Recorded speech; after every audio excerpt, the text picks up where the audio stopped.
Vamos de inmediatamente a entrar de lleno, pero no queremos hacerlo sin antes iniciar con una oración. Así es que le voy a pedir al pastor Oscar Mendoza que por favor tenga la oración inicial. Oremos. Padre, gracias te damos en esta tarde por habernos cuidado durante tu día.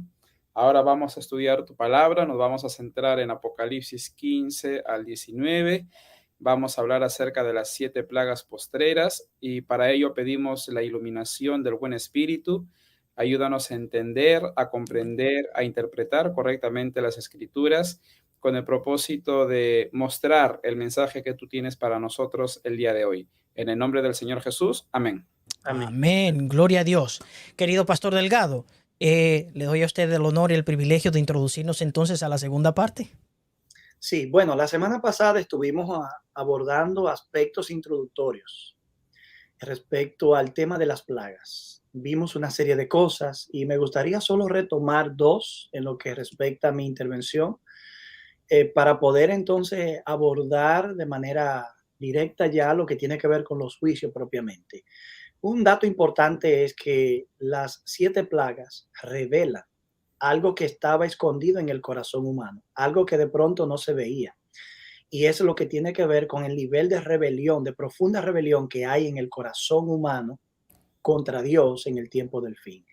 Las plagas, según Apocalipsis 16, verso 21, muestran que la última generación de creyentes que se rebela contra Dios le aborrece profundamente, lo odia, siente una rebeldía encarnizada contra Dios. Y el hecho de que intenta destruir al pueblo de Dios es la evidencia externa constatable de que hay odio y rebelión contra Dios en el corazón. No se arrepienten, dice el texto, no porque haya oportunidad de arrepentimiento, sino porque han consumado su rebelión contra Dios. Es algo parecido a lo que ocurrió con las trompetas, esos juicios que sí cayeron en un contexto histórico en el que había posibilidad de arrepentimiento, tampoco motivó el arrepentimiento. Quiso hacerlo, pero no lo logró. Así que se prepararon a través de esta negativa para los juicios de las plagas finales, donde entonces reciben sin mezcla de misericordia los castigos divinos. Es algo parecido también a lo que pasó en Egipto. La dureza del corazón de Faraón y la rebelión se dio a conocer a través de las plagas. Y finalmente, el otro punto que quiero destacar es que en el contexto de la sexta plaga, que solo tiene que ver con el verso 12 del capítulo 16, y es el secamiento del Éufrates, vemos que Dios hace un llamado a su pueblo. He aquí, dice el verso 15, yo vengo como ladrón, bienaventurado el que vela y guarda sus vestidos, para que no ande desnudo y vean su vergüenza. Fraseológicamente hablando, esta declaración recuerda, conecta con el mensaje a la Odisea, que en el verso 19 del capítulo 3 dice lo siguiente: yo te aconsejo que de mí compre oro refinado por el fuego para que te hagas rico, vestiduras blancas, aquí están las vestiduras, para que te vista y no se descubra la vergüenza, aquí está la vergüenza de tu desnudez. Y aquí está la desnudez. 3 elementos que se mencionan en el llamado final de Dios a su pueblo para que despierte, se arrepienta de su neutralidad espiritual y cumpla el propósito divino para que no sea partícipe, igual que Babilonia, de los juicios divinos finales. Wow, tremendo, pastor. Me gusta mucho lo que usted menciona en cuanto al aspecto similar que hay entre las 7 plagas finales y las plagas de Egipto, las cuales, a pesar de que cayeron, en vez de llevar el corazón a un punto de arrepentimiento, lo que hacen es que se pongan más rebeldes y aborrezcan más a Dios y a su pueblo. Pastor Oscar, para usted el tiempo. Bueno, sí, justo lo que habíamos reflexionado la vez pasada, ¿no? La maldad, pues, de ellos es tremendamente grande, ¿sí? No quieren dar su brazo a torcer.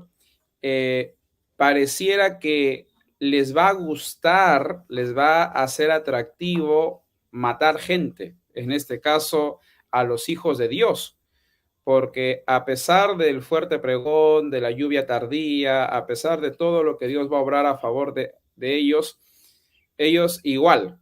Por eso es que también en las últimas plagas, cuando se va a desatar por ellos la gran tribulación, el Señor Jesucristo señaló de que esta tribulación será la más terrible que haya existido durante toda la historia. O sea, ya nos imaginamos el nivel de perversidad, de maldad por parte de estas personas. Básicamente eso. Wow, tremendo, tremendo. Pastor, ¿qué más tenemos que agregar ahí?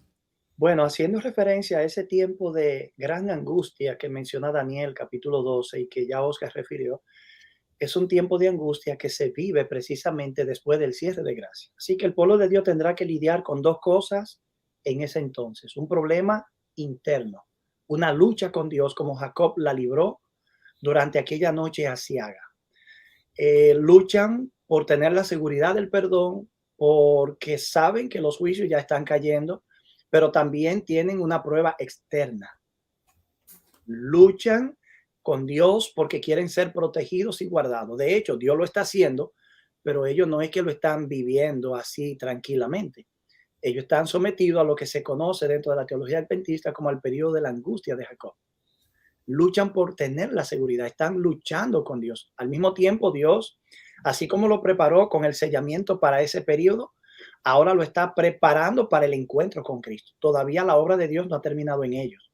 Así que tienen una lucha interna con sus propios recuerdos, su propio pasado, que aunque está perdonado, los atormenta, y el tormento viene porque no recuerdan. Y en medio de esa angustia también ven externamente cómo naciones poderosas, extremadamente poderosas, están moviendo toda su fuerza para eliminarlo, para erradicarlos de la tierra. Así que llevan una lucha por partida doble en ese contexto. Pero, como dijo Daniel, en ese contexto, en ese tiempo, tu pueblo será liberado. Miguel se levanta, y el levantamiento de Miguel coincide en el cielo con todo esto, y Cristo entonces viene a buscar a su pueblo. Ahora, hay un punto que debemos rescatar, y es que la reacción, la actitud por parte de los 144,000 o la experiencia de la angustia de Jacob, por si acaso, hasta cuando Cristo venga por segunda vez, es algo natural. Y ahí también va a evidenciar de que ellos continuarán con la naturaleza pecaminosa. Por si acaso, una cosa es estar bajo el poder del pecado y otra cosa es tener la naturaleza pecaminosa. Los 144,000 no van a estar bajo el poder del pecado, pero ellos van a continuar con esa naturaleza pecaminosa, tanto así que van a tener van a experimentar esa angustia, que repito, es una reacción natural en todo creyente. La tuvo Elías cuando fue perseguido, la tuvo Job cuando tuvo esa prueba. Entonces, es normal esa reacción. Y aquí sí quisiera resaltar el contraste de los marcados por la bestia con los 144,000. Mientras los 144,000 se sienten tristes, recordando los errores cometidos, experimentan esa angustia, vemos por otra parte a los marcados por la bestia que están más duros de corazón. A veces pienso de que ellos tendrán el famosísimo pecado imperdonable, porque el Señor trata de obrar en ellos, ellos no quieren, y caramba, o sea, ahí vemos ese contraste, ¿no? Los 144,000 son sensibles a la voz de Dios, pero los marcados por la bestia son insensibles. Y rebeldes, de paso. Rebeldes, de hecho, rebeldes. Muy bien, pastor. En cuanto ya entonces a lo que tendría que ver con el aspecto de las plagas en sí, yo quiero hacerles un pedido hoy. Yo quiero que ustedes se enfoquen específicamente en lo que tiene que ver con el aspecto de explicación. Yo entonces le daría la lectura a los pasajes bíblicos que estaríamos analizando este día, si les parece. Sí, me parece bien. Muy bien. Vamos a interpretar entonces las plagas. Creo que la primera, obvio, debe ser el punto de partida para entonces adentrarnos a este periodo muy crítico para el pueblo de Dios, pero terriblemente crítico para los perdidos, para los que están fuera de la relación que tiene el pueblo de Dios con el Señor. Muy bien. Entonces vamos a darle lectura a los primeros versículos del libro de Apocalipsis. Vamos a dirigir la atención de nuestros hermanos al libro de Apocalipsis, el capítulo 16, y iniciaremos leyendo los versículos 1 y 2. Dice de la siguiente manera: oí una gran voz que decía desde el templo a los 7 ángeles: id y derramad sobre la tierra las 7 copas de la ira de Dios. Versículo 2. Fue el primero y derramó su copa sobre la tierra, y vino una úlcera maligna y pestilente sobre los hombres que tenían la marca de la bestia y que adoraban a su imagen. ¡Wow! Tremendo. Evidentemente, las plagas, como ya señalamos, tienen como foco no al pueblo de Dios. Estas plagas están destinadas a desarticular los propósitos homicidas que tienen los impíos. Recordemos que bajo el periodo de angustia, donde ya no hay gracia ni mediación en el santuario celestial, estamos viviendo en el periodo post-graciano, es decir, posterior al cierre de la gracia. Así que, empeñados los impíos y los poderes terrenales, políticos y religiosos de la tierra en la destrucción de los santos, Dios no puede quedarse de brazo cruzado, y no solo es que no puede, sino que no lo hace. Dios entonces envía estos juicios para contener el impulso homicida y el poder de destruir realmente que tienen a los santos. Así que esta plaga de úlcera maligna, tiene como foco los hombres que tienen la marca de la bestia, los que se oponen al propósito de Dios y han consumado en su corazón la rebelión contra Dios, experimentan esta plaga. Pero esa úlcera externa no hace más que evidenciar lo profundo que el mal ha penetrado sus almas.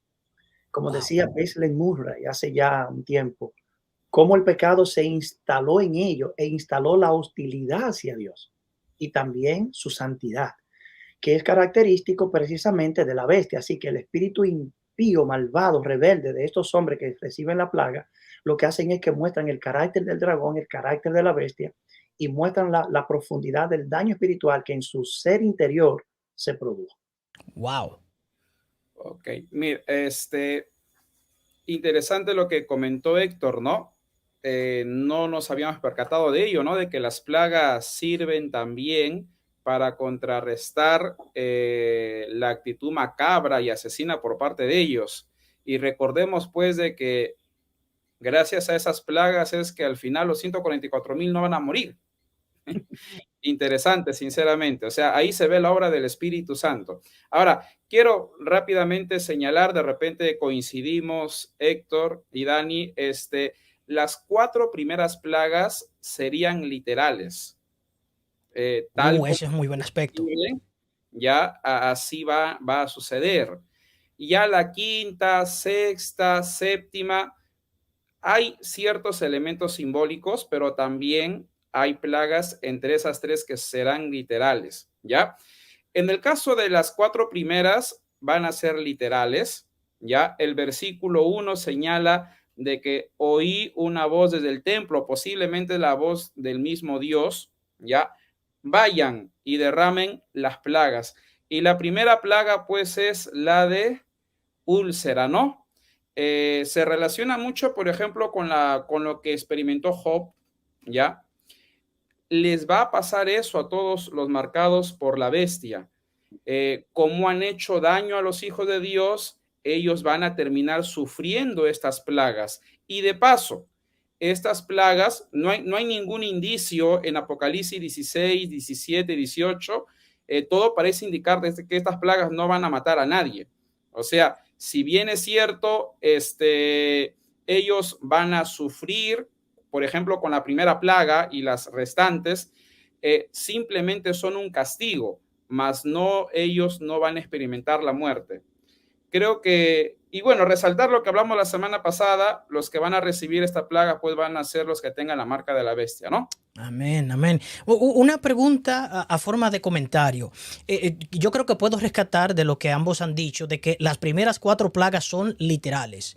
No tienen como fin matar a quienes la reciben, más bien castigar. ¿Podríamos agregar a eso, pastores? Ustedes me pueden ayudar aquí, porque yo puedo apreciar que las plagas tienen una doble función, por así decirlo. Número 1, castigar a los enemigos del pueblo de Dios por lo que han hecho, por su rebeldía y por su odio acérrimo hacia los santos, hacia el pueblo de Dios, hacia los 144,000. Pero al mismo tiempo, aparte de juicio, por causa de eso, también detener sus acciones a través de lo que viene sobre ellos. ¿Podríamos estar de acuerdo en eso? Claro que sí, claro que sí. Wow. Recordemos que en el tiempo del fin enfrentaremos un boicot económico que prohibirá comprar y vender. Uf. Las actuales sanciones que se están implementando en medio de esta guerra, tenemos solo un pálido reflejo de lo que las naciones poderosas pueden hacer para limitar a otras naciones, limitar en ella el acceso a ciertos productos básicos, ya sea tanto alimenticio como de tecnología. De manera que estos son poderes que realmente tienen un poder increíble, una autoridad, una fuerza increíble para implementar lo que intentan hacer. Créanme, nosotros en términos de sanciones, en el contexto de esta guerra, no estamos mirando todas las sanciones que se pueden aplicar. Wow. Porque el hecho es que aplicar sanciones de manera indiscriminada contra una potencia nuclear no es una decisión fácil. Pero esta decisión será posible porque será implementada contra un pueblo que no tiene ni armas nucleares, ni una dinámica de guerra en su cosmovisión, ni va a responder a las malas, ni con la fuerza. Sencillamente el pueblo de Dios se va a refugiar en Dios y Dios hará. De manera que la ayuda que nosotros tenemos, el pueblo de Dios tendrá, es precisamente la presión que las plagas generan en las estructuras de poder. ¿Ves? Entonces, Wow. en esa dirección va también. Y otra, Dios está literalmente castigando instituciones y poderes que han tratado de privar a su pueblo, de su pueblo, en un mal manejo de la mayordomía asignada por Dios a ellos, de los bienes que ellos tienen y que también nosotros merecemos y debemos tener. Pero como no nos sometemos al programa del tiempo del fin, entonces se nos intenta crear un boicot que prohíbe comprar y vender. Y luego, como eso no funciona, entonces una pena de muerte. Naturalmente, Dios tiene que debilitar las estructuras de poder para que eso no ocurra. Tremendo, pastor. Wow. Miren, hermanos, yo espero que ustedes estén poniendo atención. Vamos inmediatamente para cubrir lo más que podamos a leer entonces lo que sería nuestra segunda plaga para darle entonces paso a nuestro querido amigo, hermano y pastor Oscar para que nos ayude en esa. La segunda plaga la encontramos en el versículo 3 y dice: el segundo ángel derramó su copa sobre el mar y este se convirtió en sangre como de muerto, y murió todo ser vivo que había en el mar. Hermanos, pongan atención a esta explicación. Sí, hay un elemento también que quisiera mencionar. ¿Cómo es que nosotros podemos concluir o sugerir de que las 4 primeras plagas van a ser literales? Sugeriría lo siguiente: los precedentes. Ya tenemos un precedente con las plagas de Egipto. Amén. Entonces, si ya Dios convirtió el río Nilo en sangre, no le vamos a dar un valor simbólico a esta plaga, por ejemplo, ¿ya? Entonces tendríamos que darle un valor literal. Entonces, reconozcamos los precedentes, porque si nos damos cuenta, las primeras 4 plagas literalmente sucedieron también con Egipto. Y ya cuando nosotros, por ejemplo, leemos sobre todo desde el versículo 12 de Apocalipsis 16, y aquí está el siguiente argumento, y ya nos damos cuenta de que está sobrecargado de símbolos. Entonces, una comprensión literal no sería la más adecuada. Entonces, partamos desde allí. En el caso de la segunda plaga, vemos pues que el agua se va a convertir en sangre, ¿ya? Y no solo la segunda, de repente me adelantaría, la tercera también. Correcto. Porque el versículo 4 dice: el tercer ángel derramó su copa Sobre los ríos. y sobre la fuente de las aguas, y se convirtieron en sangre. Es curioso, Ranko Stefanovic, bueno, también considerando lo que dice el versículo 6, ¿no? Señala, ¿no? Los que mataron a los hijos de Dios por causa de la marca de la bestia derramaron sangre. Ah, como derramaron sangre, ahora de castigo van a beber sangre o el agua se les va a convertir en sangre. Recordemos que el agua es fuente de vida. Wow. Recordemos que, por ejemplo, los egipcios endiosaron al río Nilo. Sin agua, pues nosotros no podemos hacer nada. Entonces, afectar el agua es un castigo tremendo para el ser humano, por si acaso. Y lo más terrible es que el agua se convierta en sangre. Ahora, yo pregunto, ¿cuántos de los presentes en algún momento probaron sangre o bebieron sangre? Feíto, ¿verdad? Así que bueno, será un castigo terrible, sinceramente, para ellos, pero repetimos, ellos derramaron sangre. Y ahora, pues, como castigo, les va a tocar ver en vez de agua, sangre. Yo no me imagino el momento en que ellos tengan demasiada sed y cuando quieran tomar agua, van a terminar probando su propia sangre o la sangre de los ríos, de los mares. Realmente es un castigo muy feito, ¿va? Wow.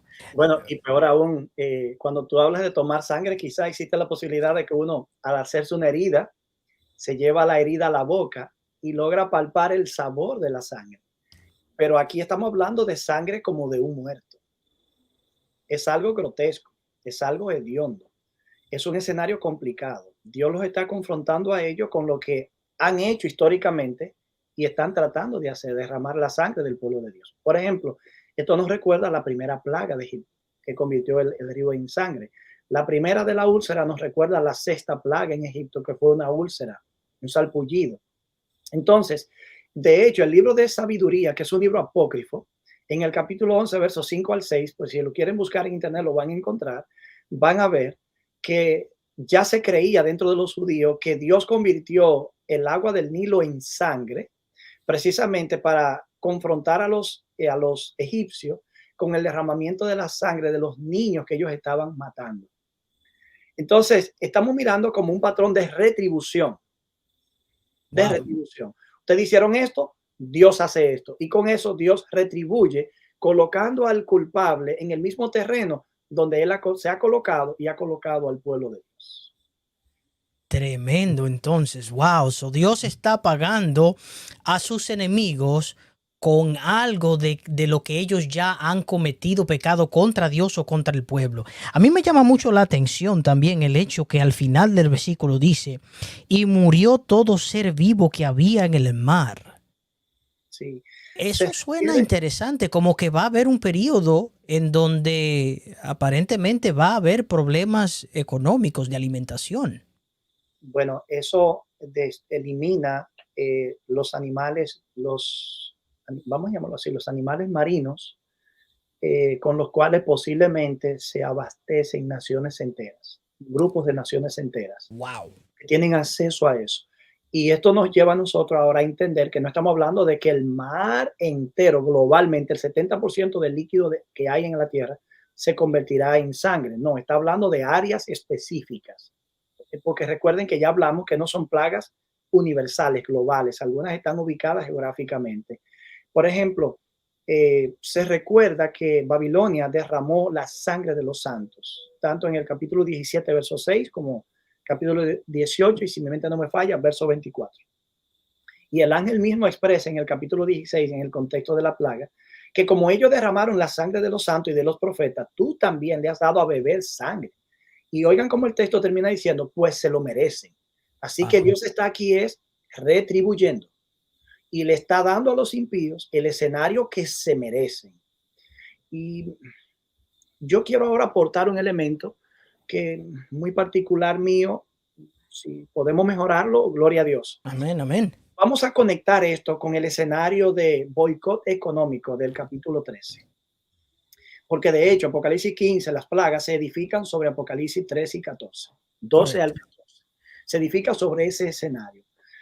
Ese boicot económico hace pensar que la humanidad, las grandes potencias que conglomerarán a la estructura llamada, la mega estructura llamada Babilonia, que es un proyecto de divinización de lo humano, de usurpación de poder, autoridad y prerrogativas divinas.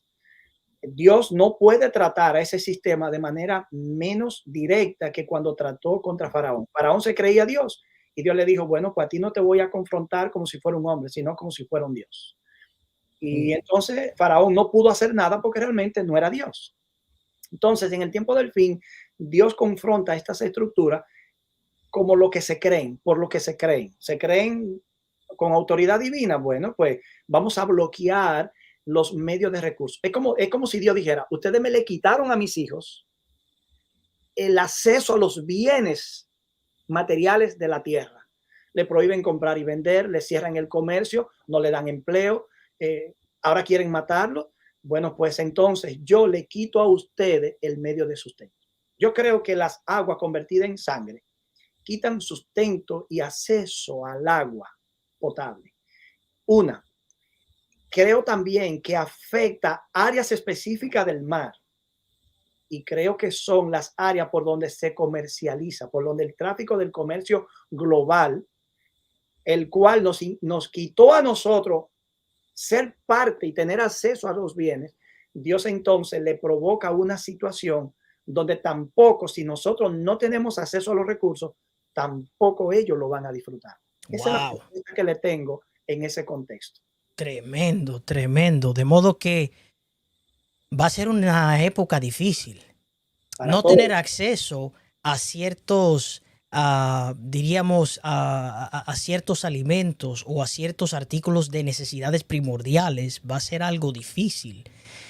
Y lo que quiero que noten, mis hermanos, es lo que mis queridos pastores han estado resaltando desde el principio. Las plagas están dirigidas específicamente a la bestia y al pueblo enemigo de Dios, pero tengan en cuenta algo, hermanos. El pueblo de Dios estará en la tierra atravesando ese periodo. Así es que muy importante. Vamos entonces a entrar a la tercera plaga, el versículo 4. Mi querido hermano pastor Oscar dice el versículo 4: el tercer ángel derramó su copa sobre los ríos y sobre las fuentes de las aguas y se convirtieron en sangre. Y oí al ángel de las aguas que decía: justo eres tú, oh Señor, el que eres y que eras el santo, porque has juzgado estas cosas. Clave: por cuanto derramaron la sangre de los santos y de los profetas, también tú les has dado a beber sangre, pues lo merecen. También oí a otro que desde el altar decía: ciertamente, Señor Dios Todopoderoso, tus juicios son verdaderos y justos. ¡Wow! Justo es bueno resaltar sobre todo lo que se leyó. A ver, un segundo, por favor. Sí, estamos desde el versículo 4 prácticamente al 7. Por ejemplo, en el caso del 6, ¿no? Perdón, del 7. Ciertamente el Señor Dios Todopoderoso, tus juicios son verdaderos y justos. Bueno, vamos a retroceder a Apocalipsis capítulo 6, porque es importante que lo que acabamos de leer lo entendamos a la luz del versículo 6, perdón, versículo 10, Apocalipsis 6, 10. Y clamaban a gran voz: ¿hasta cuándo, Señor santo y verdadero, no juzgas y venga nuestra sangre en los que moran en la tierra? Nosotros sabemos muy bien que una respuesta parcial al pedido de estos santos es la visión de las 7 trompetas, ¿sí? Se da este sello y se pide por justicia y un castigo para los perseguidores a lo largo de la historia. Y bueno, se responde de manera parcial, y a lo largo de la historia vemos cómo es que el Señor envía las 7 trompetas o los 7 castigos, ¿ya? Pero ya una respuesta imparcial la encontramos en esta plaga, la que acabamos de leer, ¿ya? Entonces, una respuesta parcial se encuentra en las 7 trompetas y una respuesta ya imparcial completa, ¿sí? La encontramos aquí en las 7 plagas. Se resalta bastante la justicia divina y como señaló Héctor, lo que aquí estamos hablando simplemente es el principio de la retribución.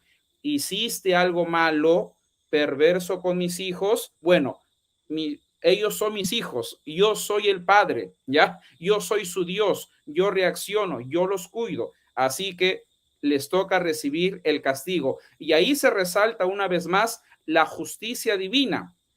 O sea, aquí no hablamos de caprichos, aquí no hablamos de injusticias, aquí no hablamos de un Dios malo, un Dios severo, no.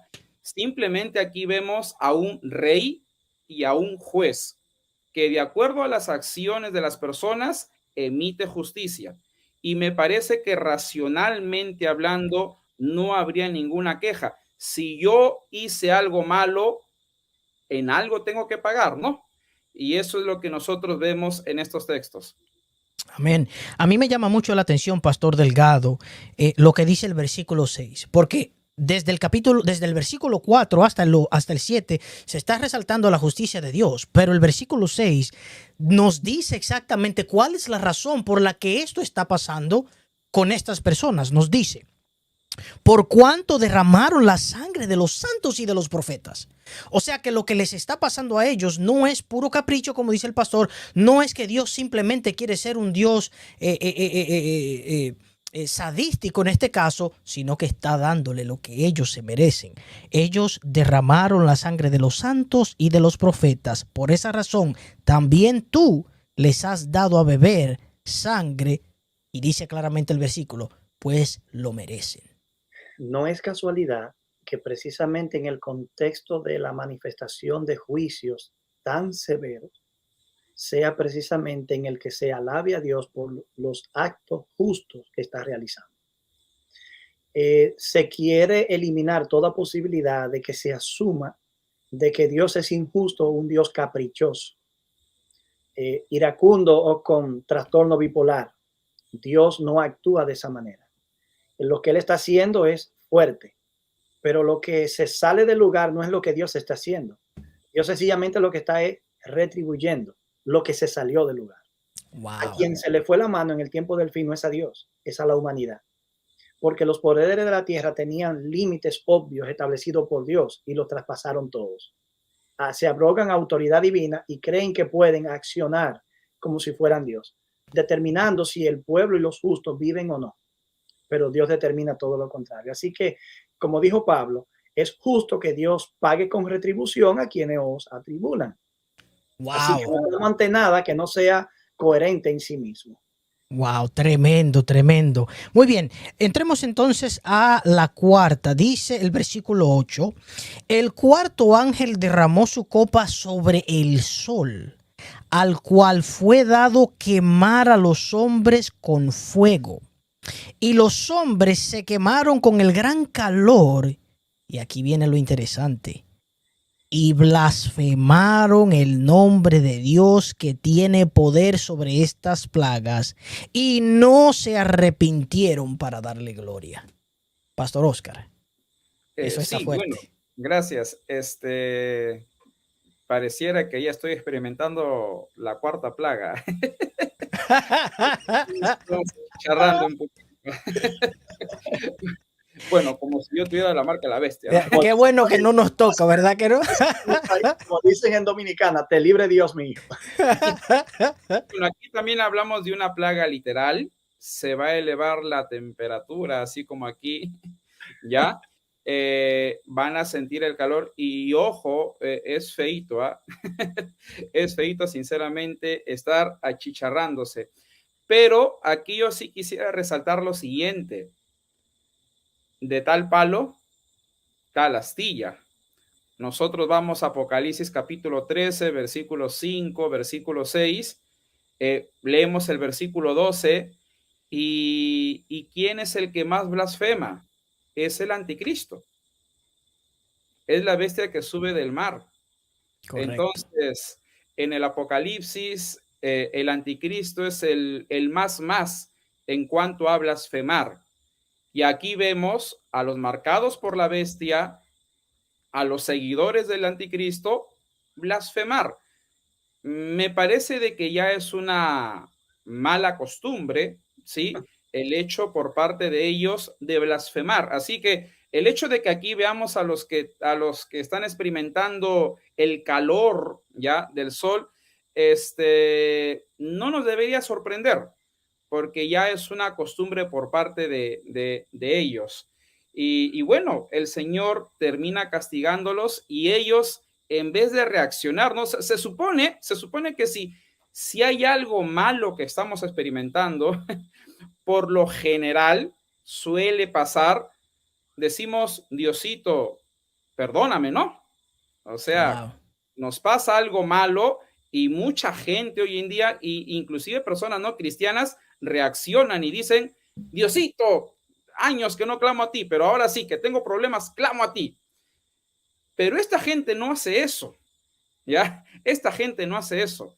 Y en vez de arrepentirse, terminan blasfemando, renegando contra Dios. Wow, qué cosas dirán, sinceramente, todo por recibir esa plaga. Y lo más triste de repente, y tal vez paradójico, es que ellos están siendo castigados. Ellos acaban de asesinar gente. Y a pesar de que acaban de asesinar gente, reaccionan de esa manera. Es curioso, ¿no? Es como que mandas a la cárcel a una persona a 50 años por haber violado a varias personas. Creo que en Estados Unidos eso pena de muerte, ¿no? Dependiendo los El casos. estado, dependiendo del estado, sí. Entonces, se supone de que al salir de la cárcel tendría que salir un poco reformado, ¿no? O restaurado. No, aquí no. En el caso de los que están recibiendo las plagas, no. Ellos los castigos no les reforma nada, ¿ya? Para ellos no. Al contrario, para ellos el castigo, para ellos es injusto. Por lo tanto, reniegan contra Jehová, reniegan contra el Señor y terminan blasfemando su nombre. Wow. Tremendo, tremendo. Para añadir un poquito a eso y entrar a la próxima con nuestro querido Pastor Delgado, es interesante que aquí, por ejemplo, en los Estados Unidos, cada vez que sucede cualquier tragedia, todo el mundo va para la iglesia. Todo el mundo muestra una actitud de arrepentimiento, una actitud de duelo, pero en este caso no sucede eso. Sucede todo lo contrario. Se blasfema el nombre de Dios más aún. Pastor, el quinto ángel. Versículo 10, Apocalipsis 16:10 dice, el quinto ángel derramó su copa sobre el trono de la bestia. Uf, ahora se va a poner la cosa interesante. Y su reino se cubrió de tinieblas y mordían de dolor sus lenguas y blasfemaron contra el Dios del cielo por sus dolores y por sus úlceras y no se arrepintieron de sus obras. Bueno, ya entendemos entonces por qué los hombres no se arrepienten, porque siguen el proyecto de un poder que no se arrepiente. Wow. Esa es la realidad. Ellos están revelando el carácter de la bestia, de esta institución. Cabe decir que esta plaga muestra que la bestia no es una bestia literalmente. Estamos hablando de una estructura humana, político-religiosa. Está hablando ahora de individuos que lo conforman. Es un sistema. Es un sistema. Las cosas como que se van clarificando. Pero me gustaría volver un poquito atrás diciendo que mientras hay voces en la tierra que maldicen, y ya lo vimos en la plaga anterior y ahora lo vemos aquí nuevamente, hay voces celestiales que alaban al Señor. Amén. Así que aquí está pasando algo que ya Hank Larrondel, de un erudito ya fenecido de nuestra iglesia, dijo en una ocasión: cuando la gente rehúsa persistentemente arrepentirse, llega el momento cuando ya no puede arrepentirse. Estamos hablando de personas que ya llegaron a ese punto. De manera que no podemos ni siquiera esperar remotamente una palabra de sometimiento. Me gustaría añadir algo así respecto al trono de la bestia.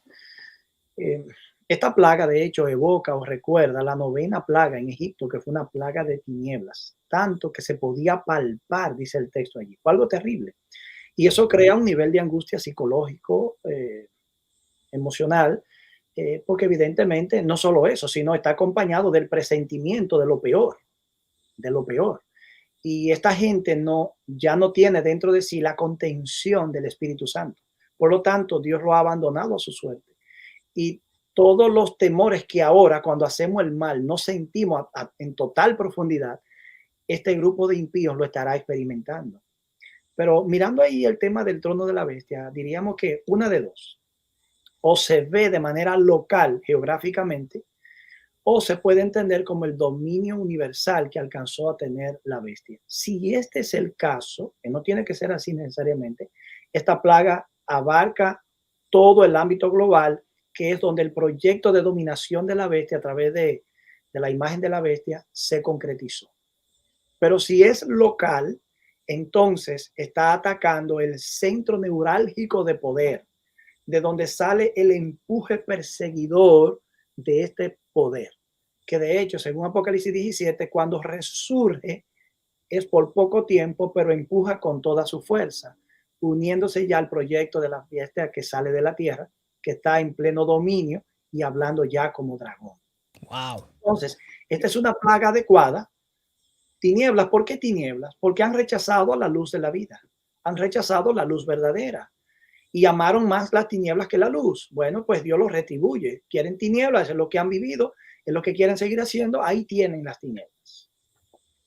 Tremendo. Ahora, quisiera añadir lo siguiente: la quinta plaga es una lucha de poderes. Recordemos lo siguiente: en el antiguo cercano oriente, el que se sentaba en el trono, el rey, también cumplía una labor judicial. Un ejemplo que se me viene a la mente ya en el cercano oriente: el rey Salomón. Él era rey, pero también ejercía labores judiciales. Entonces, cuando nosotros hablamos del trono de la bestia, tenemos que resaltar esos dos elementos: el trono, rey, juez, ¿ya?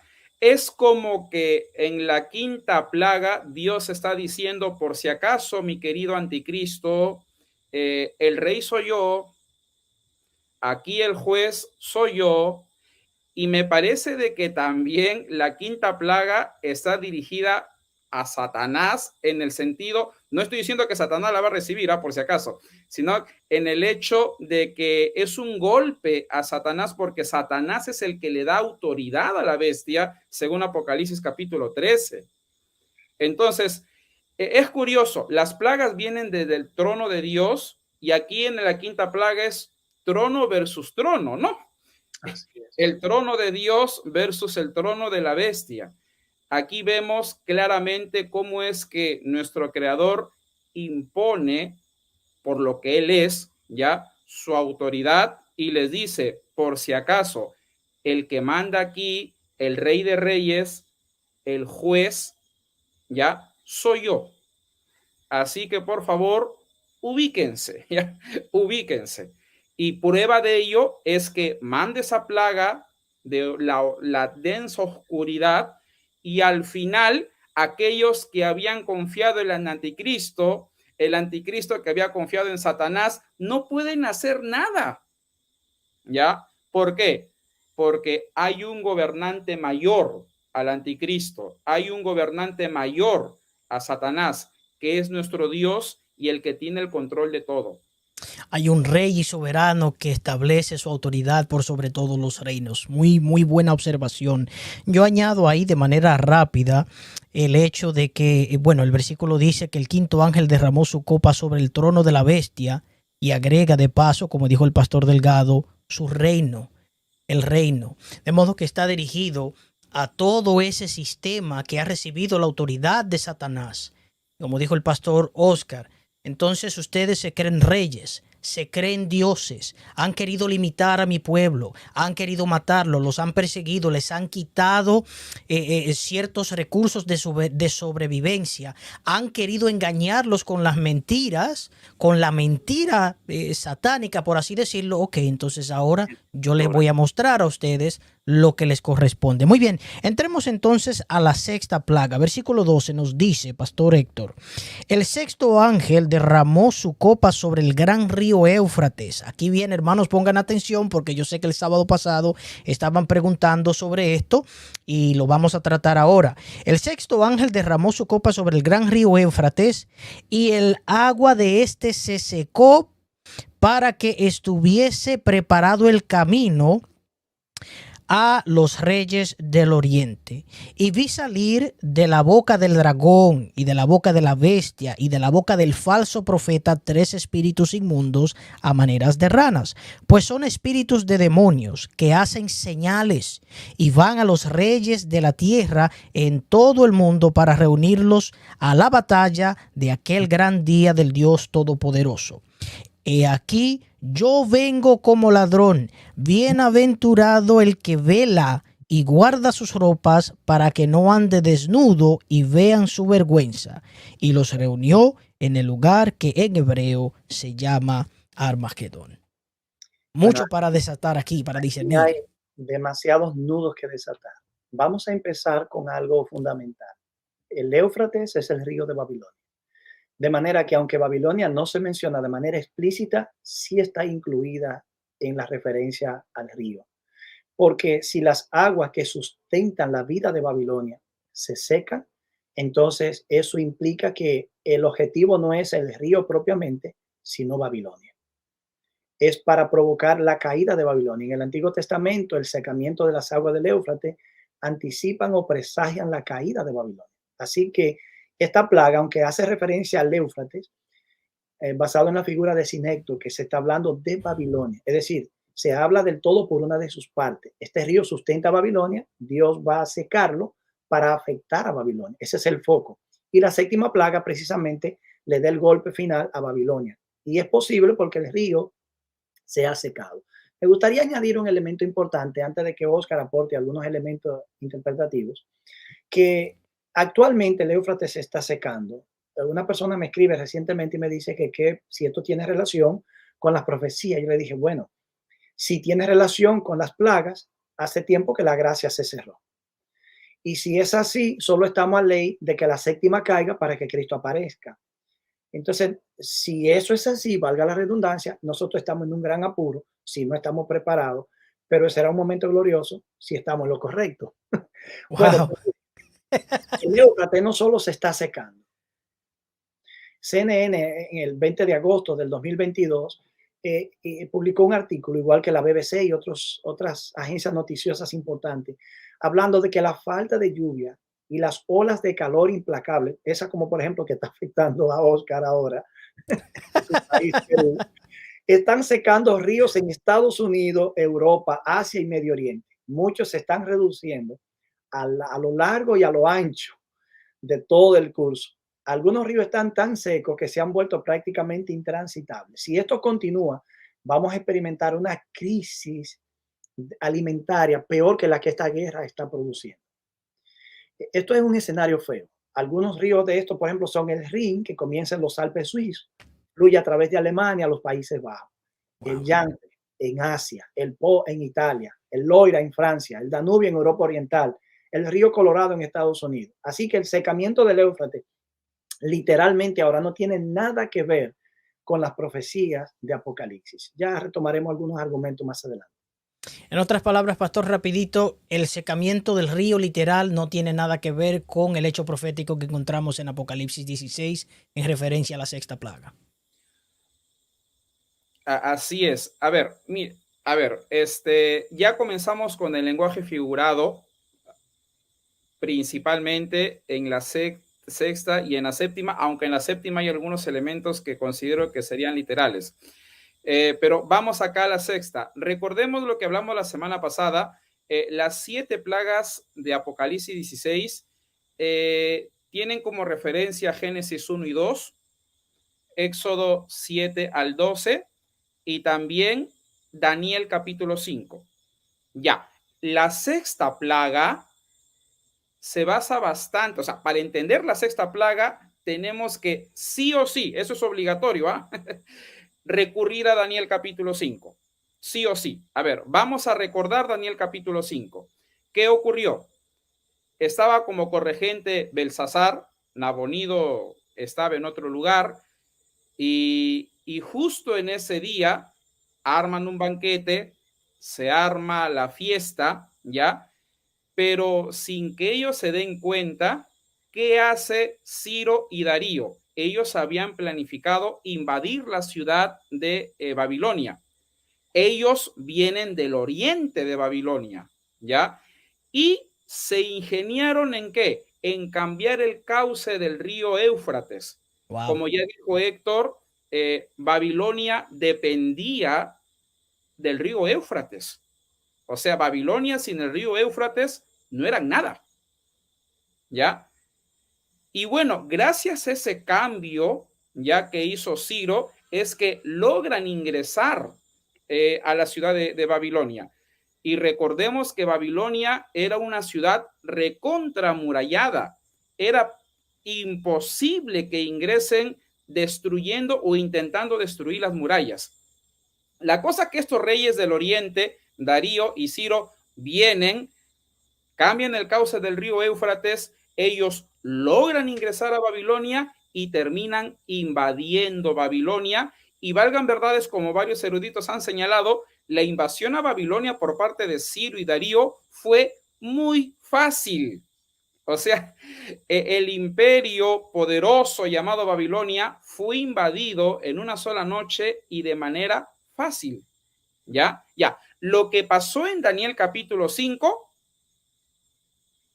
se utiliza para ampliarnos de lo que va a suceder en la sexta plaga. ¿Ya? Ahora, vamos rápidamente a interpretar la sexta plaga. Dice que el río Éufrates en la sexta plaga se secó. Entonces, ahora nosotros tenemos que ver qué significa el agua. Y creo yo de que Apocalipsis 17:15 nos da la respuesta, ¿no? Vamos a Apocalipsis 17:15. Wow, interesante. Me dijo también, las aguas que has visto donde la ramera se sienta son ¿qué cosa? Pueblos, muchedumbres, naciones y lenguas. Entonces, el río Éufrates en la sexta plaga es simbólico y su secamiento simboliza ¿qué cosa? La falta de poder, de apoyo por parte de ¿qué? De las naciones. ¿Ya? Es un castigo directo a Babilonia, ¿ya? En que ya las naciones no le van a apoyar. Es más, en el capítulo 17 vemos que hay un castigo que se le da por parte de las naciones a la ramera. Entonces, hay una falta de apoyo. El poder de Babilonia comienza a menguar, ¿sí? Y luego cuando habla de los reyes del oriente, dijimos que en Daniel capítulo 5 fueron Ciro y Darío. Hay algunas propuestas interesantes. Algunos sugieren que los reyes del oriente de Apocalipsis 16 serían el Padre y Jesucristo, y que ellos van a venir en la segunda venida. Otros sugieren de que van a ser Jesucristo y los ángeles. Eso comentó Héctor la semana pasada, ¿ya? Otros indican de que serían Jesucristo y el remanente. Me parecen interesantes las tres propuestas, pero vemos aquí, sí o sí, y con esto termino, de que tiene que venir Jesucristo para vencer a Babilonia. Así como Ciro y Darío vienen del oriente y vencieron a Babilonia, Jesucristo con su segunda venida viene del oriente y termina venciendo a Babilonia también. Para cederle la palabra al pastor Delgado, me llama mucho la atención que de paso en el libro de Isaías, si mi memoria no me falla, a Ciro se le llama mi ungido. Y de paso, Cristo, que es lo que significa la palabra en griego, ¿verdad? El ungido de Jehová, así como el Mesías. Vemos esta relación que hay en las dos palabras. O sea, el ungido de Jehová es el que causa el desvío de las aguas, es quien hace que Babilonia finalmente caiga. Pastor Delgado. En Apocalipsis 17, versos 16 al 17, vemos también que está incluido en el secamiento de las aguas. Babilonia se nutre no solo del apoyo popular de las naciones. Babilonia realmente se sustenta sobre el poder político. Y en Apocalipsis 17 vemos que precisamente Dios provoca una división interna en Babilonia. Y dice que los 10 cuernos que viste y a la bestia aborrecerán a la ramera, la dejarán desolada y desnuda, devorarán sus carnes y la quemarán con fuego.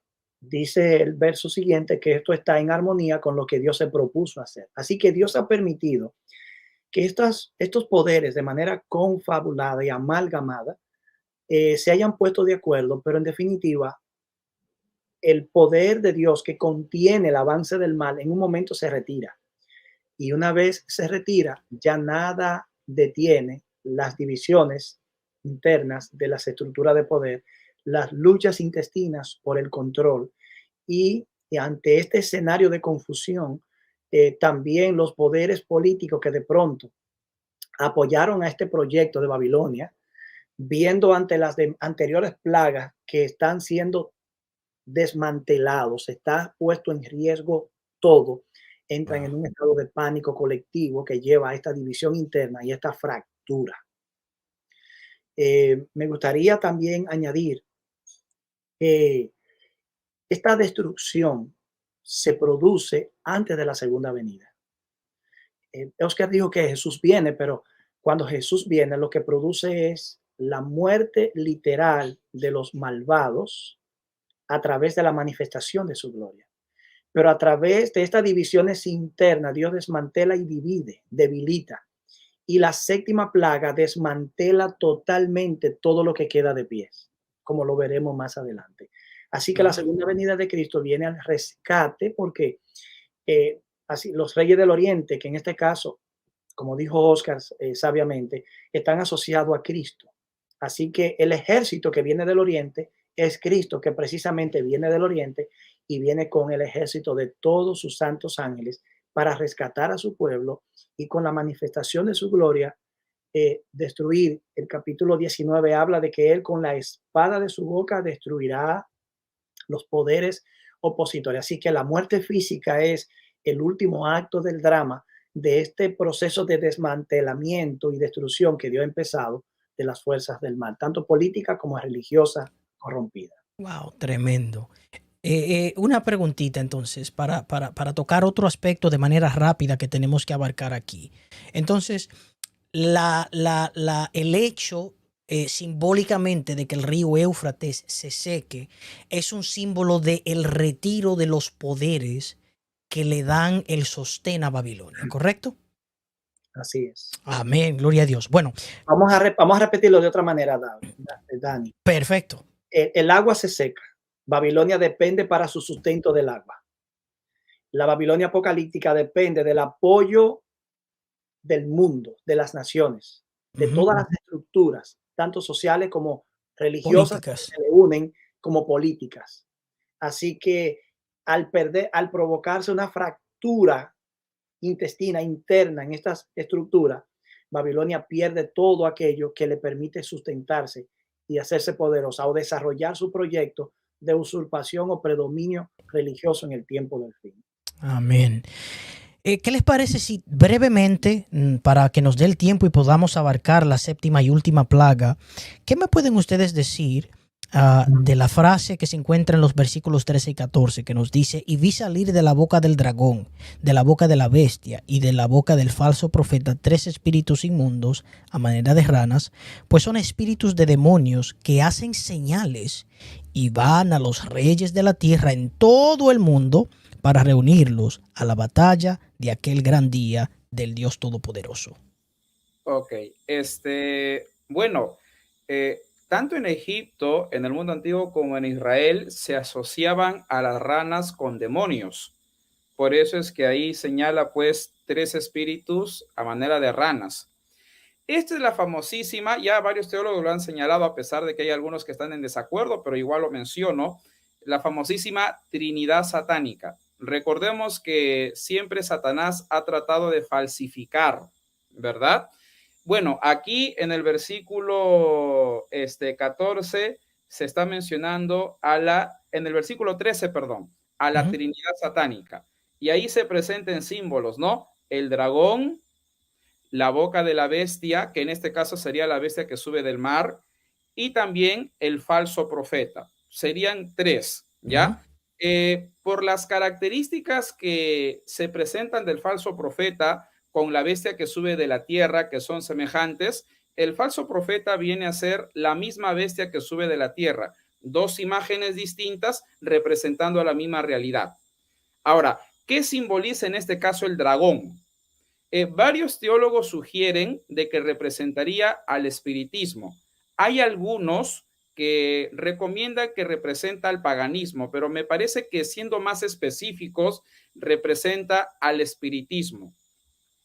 Luego viene la bestia que sube del mar. En este caso sería el anticristo o el poder papal. Y luego viene el falso profeta o la bestia que sube de la tierra, que representa pues al evangelicalismo apóstata de los Estados Unidos. Por cierto, esta famosísima Trinidad satánica, esto amerita un estudio aparte,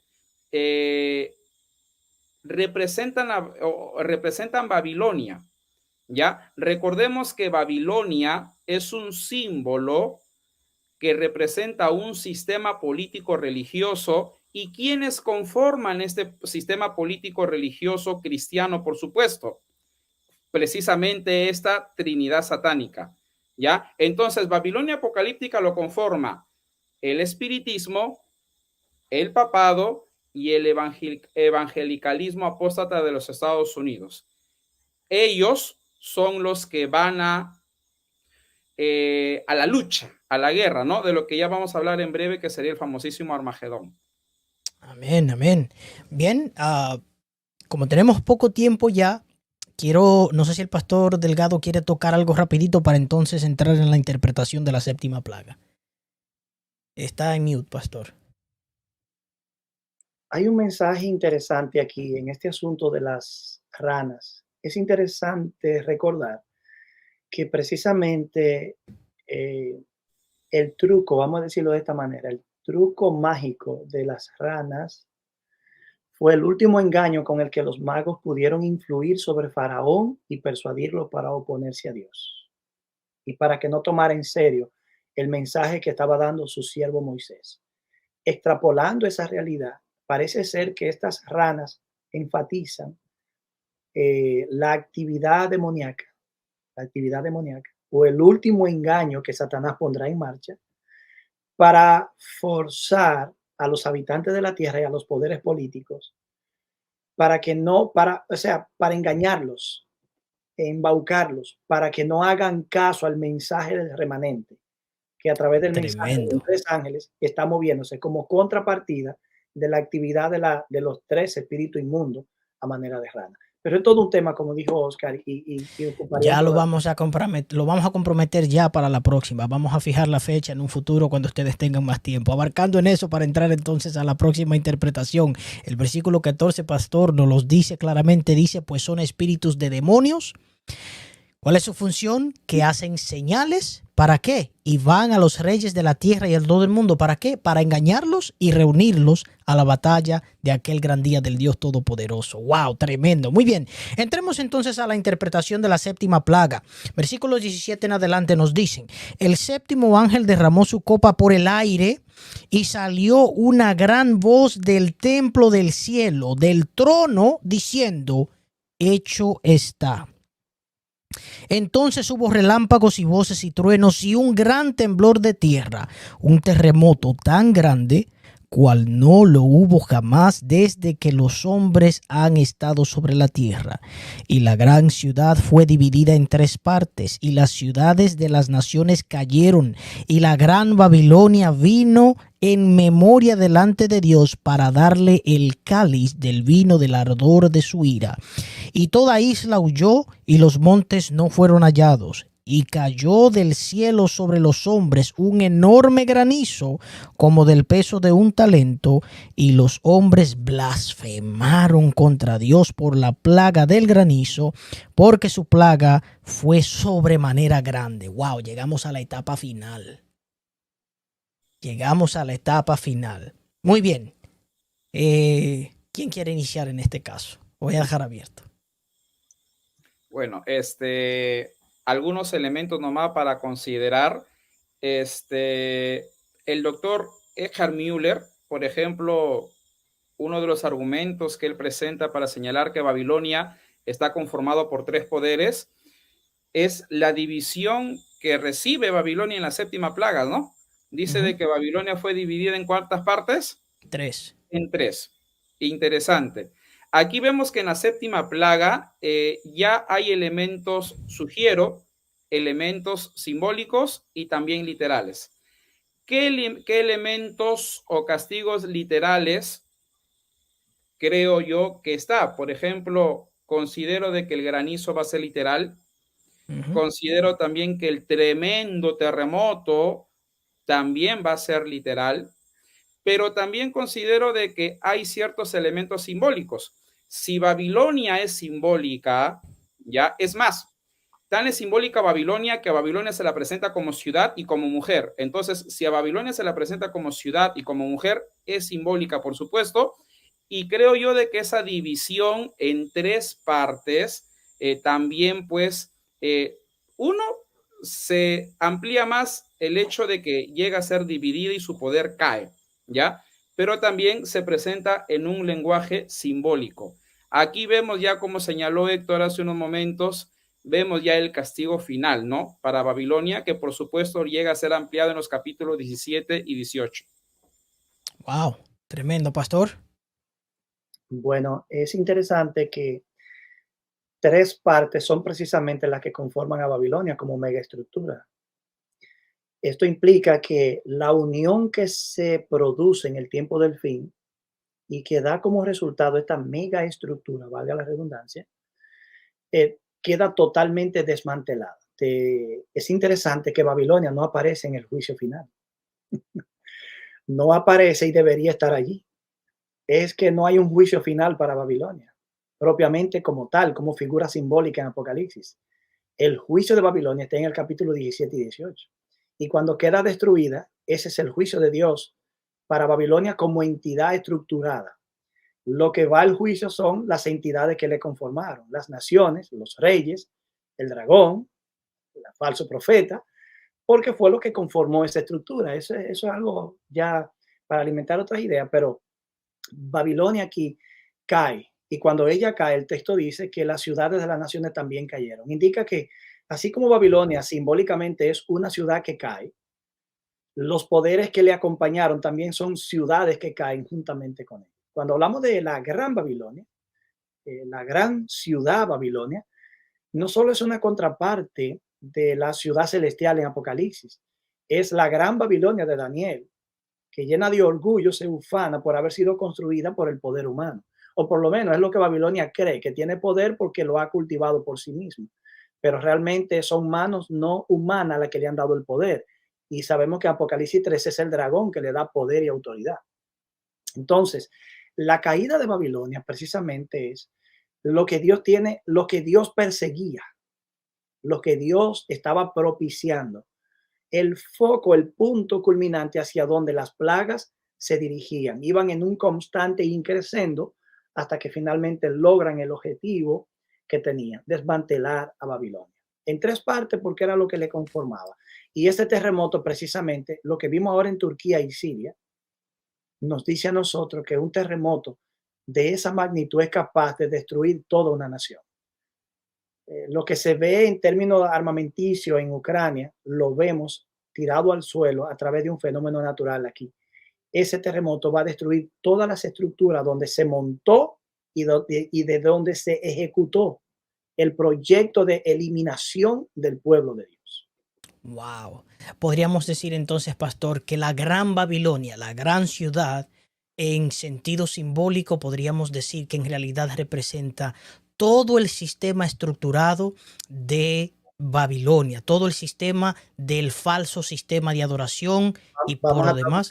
Vamos a traducirlo, la gran Babilonia, la gran ciudad, la gran apostasía. Amén. Eso está más sencillo. La gran apostasía. Me gusta. Amén. Gloria a Dios. Pastora Oscar, ¿qué más podemos agregar ahí? Ya estamos prácticamente, ya concluimos, ya terminamos de interpretar las 7.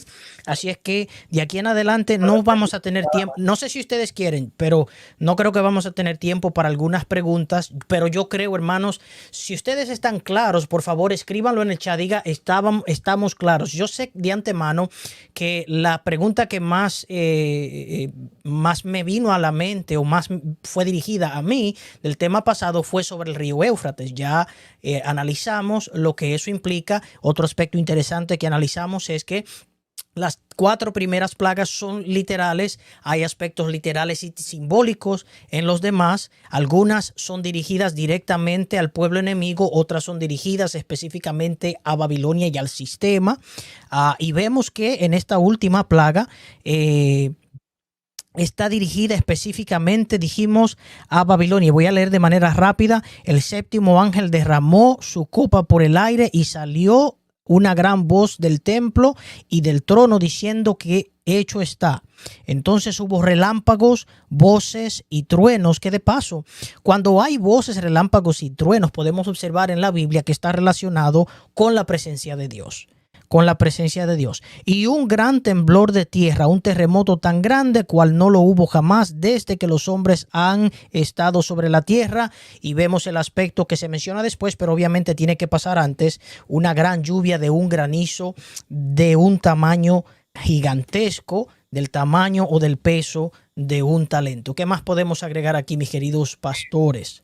Yo quisiera añadir lo siguiente, el factor religioso de todas estas plagas, ¿ya? Así como las 10 plagas de Egipto fueron dirigidas directamente en contra de los dioses egipcios, recordemos que Babilonia es idólatra. Y me parece de que las 7 plagas también es una afrenta contra la idolatría de Babilonia, ¿ya? Porque recordemos que los elementos de la naturaleza siempre han sido adorados por los seres humanos, y Babilonia es idólatra. Entonces se resalta mucho de que al único que debemos adorar es a nuestro Dios, es a nuestro Creador, que a pesar de que aparentemente demora la justicia, Apocalipsis 16 nos dice de que Él sí emite justicia y que al único que debemos adorar y el que gobierna todo y el que está sentado en su trono es Él. Tanto así que Él culmina las plagas diciendo, hecho está. Amén, amén, querido pastor Héctor. Bueno, antes de darle la palabra, hermanos, si ustedes están felices y contentos, si creen que estas dos eminencias que tengo aquí conmigo han hecho un buen trabajo interpretando y explicando el asunto, escriban un amén para comprometerlos delante de ustedes para que vengan en otra ocasión para que hablemos del tema de las ranas y eso, porque ellos dijeron que eso tiene que ser un tema aparte. Pero déjanos saber en los comentarios si estos siervos del Señor han hecho un buen trabajo enseñándonos hoy el significado de estas plagas. Pónganlo en los comentarios, díganme algo, pongan algo para yo entender y para que escríbanlo. Lo queremos otra vez a los dos juntos en otra programación para hablar ya sea de Apocalipsis 18, ya sea de las ranas. Pónganlo ahí en los comentarios, por favor. Y mientras eso sucede, querido pastor, yo les voy a dar a ustedes un minuto a cada uno para que dé un consejo a nuestra audiencia, para que haga un llamado, para que entonces nosotros podamos orar por las peticiones que han sido presentadas en el chat. Pastor Delgado. Pudiéramos tratar otro tema de algo más agradable que las ranas. Le gustaría. Bueno, pues lo hacemos, no hay ningún problema. Pero, bueno, quiero decir esto, un llamado. Lo digo para mí, por mí, para ustedes también que están participando. Vivamos la fe de una manera pura, porque si no la vivimos, vamos a estar del lado de Babilonia, aunque no querramos creerlo hoy. Si nuestra fe hoy se está viviendo de una manera prostituida, y no estoy usando un lenguaje fácil, nosotros tenemos mucho que temer. Si hemos hecho algo muy malo, es el momento para reconocerlo, humillarnos delante de Dios, confesarlo y buscar el perdón. Termino con esta declaración. Segunda de Pedro 3, verso 11 al 13. Puesto que todas estas cosas han de ser desechas, ¿cómo no debemos vosotros andar en santa y piadosa manera de vivir, esperando y apresurándonos para la venida del día de Dios? En ese día los cielos encendiéndose serán deshechos y los elementos siendo quemados se van a fundir. Pero nosotros esperamos, según sus promesas, cielo nuevo y tierra nueva, en los cuales mora la justicia y en los cuales morará solo gente justa. Gente justa. Amén, Yo amén. quisiera resaltar algo muy importante, que es el reposo sabático. Antes que termine el tiempo de gracia, el sábado tomará relevancia. Y después que termine el tiempo de gracia, también. Porque los que reciban las plagas van a decir por causa de quiénes nos están cayendo las plagas. Y la señora White señala de que ellos responderán por causa de los guardadores del sábado. Entonces, yo quisiera reflexionar con cada uno de ustedes, queridos hermanos, de que guardemos bien el sábado. Hay que reposarlo como Dios desea. Y como acaba de decir Héctor, ¿no? Si es que nosotros desde hoy no nos consagramos en el Señor, no guardamos bien el sábado, cuando se dé la crisis final, espero equivocarme, va a ser fácil de que nosotros nos pasemos al otro bando. Wow. Y terminemos siendo los perseguidores. Entonces, desde ya, preparémonos, teniendo comunión con el Señor Jesús y guardando bien su día. Y con esto termino. Dios es justo. Pase lo que pase, suceda lo que suceda, Él es justo. Y lo bueno de todo es que siempre Él actúa favoreciendo a su pueblo. Así que siempre es bueno esperar en Él y tener mucha fe en Él. Amén, amén, gloria a Dios. Hermanos, ustedes han escuchado las bellas y motivadoras palabras de estos dos siervos del Señor. Yo solamente puedo pedirles e invitarles a seguir su consejo. Consagremos nuestra vida a Dios ahora, mientras podemos. Será muy fácil en aquel entonces cambiar de bando. Y mientras que hoy podamos, como dijo Pablo, ser heraldos del evangelio y predicar un evangelio, si no estamos preparados y solamente predicamos de palabra, cuando llegue el momento difícil, en vez de ser de los que están de parte de Dios, podemos ser de aquellos que están de parte del enemigo y siendo instrumentos de persecución. En este momento entonces quiero presentar algunos pedidos de oración que tengo aquí para darle la oportunidad a uno de ustedes que tenga la oración de cierre para ya terminar entonces la programación de este día. Mi hermano Robinson Ceballos pide oración por un verdadero reavivamiento espiritual y por un proyecto misionero de su esposa y suyo. Gloria a Dios, vamos a estar orando por ello. Vamos a orar de manera especial por nuestro hermano Mauricio González desde Colombia. Él pide oración por su madre que está hospitalizada y en muy delicado estado de salud.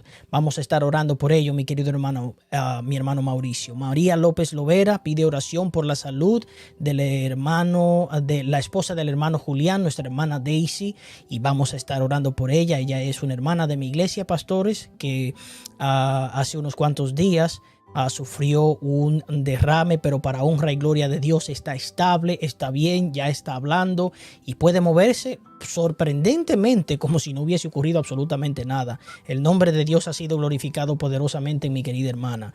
A ver, mi querida hermana Nilcia dice que está orando también por Daisy, muy bien, por su salud. Nuestra hermana Spanish Ángeles Betty dice: oremos por todos mis hermanos en Cristo. Ana Hernández pide oración por la salud de su hermana Frida, vamos a orar por ella. Nora Santos pide oración por su salud, por su vida espiritual y por sus dos hijos Paolo y Jade, o Jade en inglés. Y por último, de las que tengo aquí en el chat, Miriam Puello pide oración por Betty, por nuestra hermana Spanish Ángeles. Si hay alguna otra oración en el chat, la vamos a presentar ante el Señor, que sea Él quien pueda actuar en cada uno de estos pedidos y lo que han sido presentados también en el chat, pues que Dios pueda obrar por ellos. A ver, ¿quién entonces quiere tener la oración final de los dos? El pastor Delgado, entonces. Muy bien, vamos a orar, pastor. Oremos. Amado Padre, gracias porque hasta aquí tú nos has dirigido y nos has guiado. Hemos estudiado este mensaje tan solemne que en el fondo nos impacta y nos impresiona también a nosotros.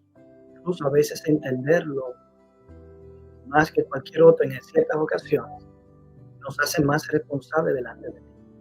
Míranos, Señor, cómo a veces vivimos tan falsamente. Cómo, Señor, de pronto ignoramos que corremos un peligro real. Nuestra salvación es un asunto de vida o muerte. Y yo quiero rogarte que tu gracia predomine, que tu amor conquiste, y que tu poder nos alcance, y que tu espíritu nos transforme. Bendice lo que hemos estudiado y mueve el corazón de aquellos que seguirán escuchando este mensaje para que puedan también reflexionar, unirse a tu pueblo, a esta esperanza a la que nosotros apostamos todo, aún nuestra propia vida e influencia, talentos y recursos. Danos una semana bendecida en el nombre de Jesús. Amén.